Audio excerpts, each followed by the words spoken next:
Sinipag ang inday. Tanggalin ang tinik. Try. Ay mga kainday, yan, nakabili tayo uli ng isda at tinanggalan ko na rin ng tinik at nilinis. Iyan ang pinagtanggalan. Sinipag ang inyong inday kaya tinanggal. Mga kainday, hindi ko na napakita sa inyo. Naglagay tayo dito ng harina at kaunting asin. Bago natin iprito, yan, nagpiprito naman tayo. Pasensya na po at hindi ko napakita sa inyo. Guys, yan ang ating niluto. Oh. Lagyan ko ng tissue. Titikman naman. Okay na tayo mga kainday. Yan o, ulo.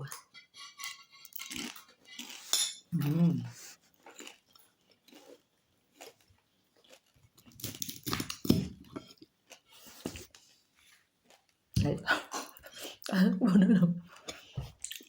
Matis. Lutong-luto ka na yung nalalo.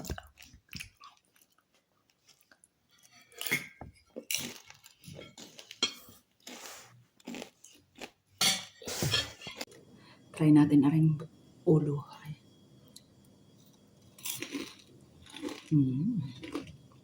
Sarap. Sinipag ang indaya. Thank you for watching.